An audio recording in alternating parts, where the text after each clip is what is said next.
ಅಣ್ಣ ಆಶೀರ್ವಾದ ಮಾಡಿ. ಎದ್ದೇಳಪ್ಪ ಇಂದ್ರ, ನನ್ನ ಆಶೀರ್ವಾದ ಸದಾ ನಿಮ್ಮ ಮೂವರು ಮೇಲಿದೆಯಪ್ಪ. ಅಣ್ಣ, ಶ್ರೀ ನಾಗಚೌಡೇಶ್ವರಿ ಜಾತ್ರೆಯಲ್ಲಿ ನಡೆದಂತ ಕುಸ್ತಿಯ ಸ್ಪರ್ಧೆಯಲ್ಲಿ ವೀರಾದಿ ವೀರರನ್ನು ಮಣ್ಣು ಮುಕ್ಕಿಸಿ ಈ ಬಂಗಾರದ ಖಡ್ಗವನ್ನು ನನ್ನದಾಗಿಸಿಕೊಂಡು ಬಂದಿರುವೆ ಅಣ್ಣ. ತಮ್ಮ ಸುತ್ತು 7 ಹಳೆಯ ಮಧ್ಯದಲ್ಲಿ ನೀನೊಬ್ಬನೇ ಕುಸ್ತಿಪಟುವಾಗಿ ಹೊರಹೊಮ್ಮಿದ್ದು ನನಗೆ ತುಂಬಾ ಸಂತೋಷವಾಗುತ್ತಿದೆಯಪ್ಪ, ತುಂಬಾ ಸಂತೋಷವಾಗುತ್ತಿದೆ. ಅಣ್ಣ, ತೆಗೆದುಕೊಂಡ ಈ ಬಂಗಾರದ ಖಡ್ಗವನ್ನ. ಕಬ್ಬಿಗೆ ಗೊಬ್ಬರ ಬೇಕಣ್ಣ, ಇದನ್ನು ಮಾರಿ ಗೊಬ್ಬರ ತೆಗೆದುಕೊಂಡು ಬಾರಣ್ಣ. ಬೇಡ ಇಂದ್ರ, ಬೇಡ. ಇದು ಬರೀ ಬಂಗಾರದ ಖಡ್ಗವಲ್ಲಪ್ಪ, ಇದು ನಿನ್ನ ಪರಿಶ್ರಮದ ಪ್ರತಿಫಲ. ಆ ಬಡ ರೈತ ಧರ್ಮಣ್ಣನ ಮನತನದ ಗೌರವ ಕೀರ್ತಿಯನ್ನು ಎತ್ತಿಡುವಂತಹ ಈ ಖಡ್ಗ, ಇದನ್ನು ಮಾರಿ ಹೊಲಕ್ಕೆ ಗೊಬ್ಬರವನ್ನು ತರಲಿ. ಬೇಡ ಇಂದ್ರ, ಬೇಡ.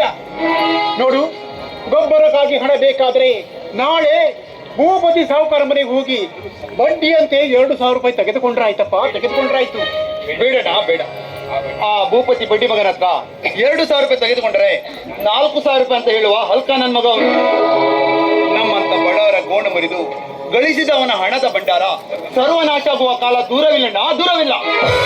ಅರ್ಜುನ್, ಹಾಗೆಲ್ಲ ಮಾತನಾಡಬೇಡಿ. ಅರ್ಜುನ್, ಇಂದ್ರ, ನೀ ಇಬ್ಬರೂ ನನ್ನ ಹೃದಯದ 2 ಭಾಗಗಳಿದಂತೆ. ನಮ್ಮ ಮುದ್ದಿನ ತಂಗಿ ನಮ್ಮ ಹೃದಯವಿದಂತೆ.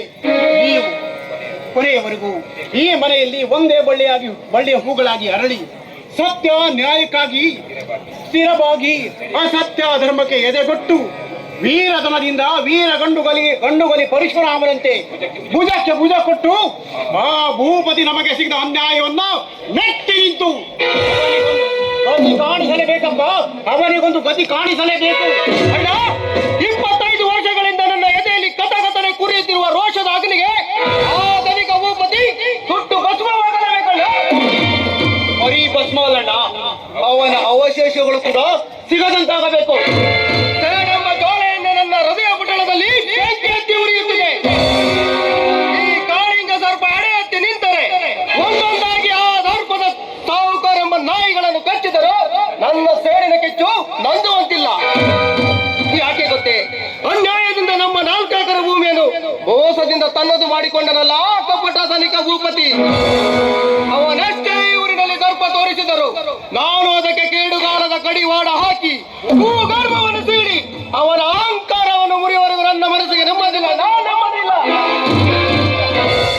ಇಂದ್ರ, ಸಿಟ್ಟಿನ ಕೈಯಲ್ಲಿ ಬುದ್ಧಿ ಕೊಟ್ರೆ ಅದು ನಮ್ಮ ನಾಶಕ್ಕೆ ಕಾರಣವಾಗ್ತದೆ. ಅದರಿಂದ ನಮ್ಗೆ ಏನು ಪ್ರಯೋಜನ ಆಗಲಿಲ್ಲ. ಆದ್ರಿಂದ ಗುರು ಹಿರಿಯರು ಹೇಳಿದ ಮಾತು ಕೇಳಿಲ್ವೇ? ತಾಳಿನವನು ಬಾಳ್ಯಾನು ಅಂತ ಗುರು ಹಿರಿಯರ ನಾಲಿಗೆಯನ್ನು ಕಿತ್ತುಕೊಂಡು ಕಟ್ಟಿ ಹಾಕಿದ್ದಾನೆ ಆ ಭೂಪತಿ. ಅಂದಾಗ ಈ ಬಡವನಿಗೆ ನ್ಯಾಯ ನಿಗದಿ ಮಾಡಲು ಯಾವ ಹಿರಿಯರು ಬರುವುದಿಲ್ಲ ಈ ಊರಿನಲ್ಲಿ. ನ್ಯಾಯ ಬಗೆಹರಿಯಬೇಕೆಂದರೆ ನಾನೇ ಶ್ರೀಮಂತನೆಂದು ಬರೆಯುವ ಆ ಶ್ರೀಮಂತನ ಸೊಕ್ಕನ್ನು ಅಡಗಿಸುವುದೇ ನನ್ನ ಬಲವಾದ ಛಲ. ಈ ರೀತಿಯ ಕೆಟ್ಟ ಹಠ ತರವಲ್ಲ. ನೋಡಪ್ಪ, ಇಲ್ಲಿಗೆ ಬಿಟ್ಬಿಡು ನೀನ ಹಠವನ್ನ. ನೋಡು, ಹಸಿರ ತೋಳದ ಮುಂದೆ ಕುರಿ ಮರಿ ಆಟವಾಡ್ಲಿಕ್ಕೆ ಸಾಧ್ಯ ಆಗ್ತಿದೇನೋ ಅದರಂತೆ ಗಂಡ ಬೇರೊಂದು ಬದ್ದೆ ಕೋಳಿ ಮರಿ ಆಟವಾಡ್ಲಿಕ್ಕೆ ಆಗ್ತದೇನೋ. ನೋಡು, ಸದ್ಯದ ಸ್ಥಿತಿಯಲ್ಲಿ ಆ ಭೂಪತಿ ಮನವೇರಿದ ಮಧ್ಯಾಹ್ನ ಇದ್ದಂತೆ. ಈಗಿನ ಸ್ಥಿತಿಯಲ್ಲಿ ಆತನಲ್ಲಿ ಕಾದಾಡುವುದು ಸರಿಯಲ್ಲ. ನೋಡು, ನಾನು ಹೇಳುವ ತನಕ ನೀನು ಸಮಾಧಾನವಾಗಿರು. ಒಂದು ವೇಳೆ ನನ್ನ ಮಾತನ್ನು ಮೀರಿ ಮುಂದುವರೆದರೆ ನಮ್ಮ ಹೆತ್ತ ತಾಯಿಯ ಮೇಲಾಣೆ. ಹಾಗೆ ಆಗಲಿ, ನೀನು ಹೇಳಿದಂತೆ ಕೇಳುತ್ತೇನೆ. ಬಡವರ ರಕ್ತವನ್ನು ಕುಡಿದು ಸೊಕ್ಕಿನಿಂದ ಮರೆಯುತ್ತಿರುವ ಆ ಪಂಡರಿಗೆ ಕೇಡಿನ ಸರ್ಪವಾಗಿ, ಕನ್ನಡ ತಾಯಿನಾಡಿಗೆ ಕೇಡು ಬಗೆಯುವ ನರರೂಪದ ರಾಜರಿಗೆ ಗಂಡುಗಲಿಯಾಗಿ ಈ ಊರ ಜನರ ಏಳಿಗೆಗಾಗಿ ದುಡಿವೆನಣ್ಣ. ನಿನ್ನ ಮಾತನ್ನೆಂದೂ ಇರುವುದಿಲ್ಲ ಅಣ್ಣ.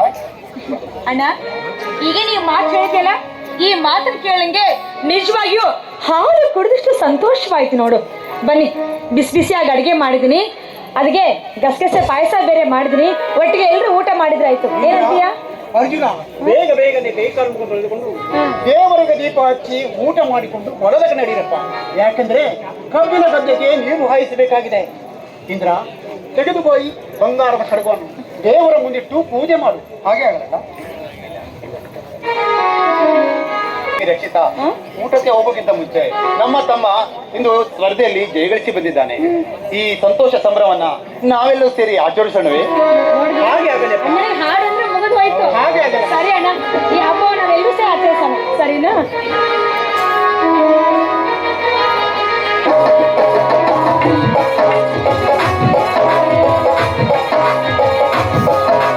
ಈ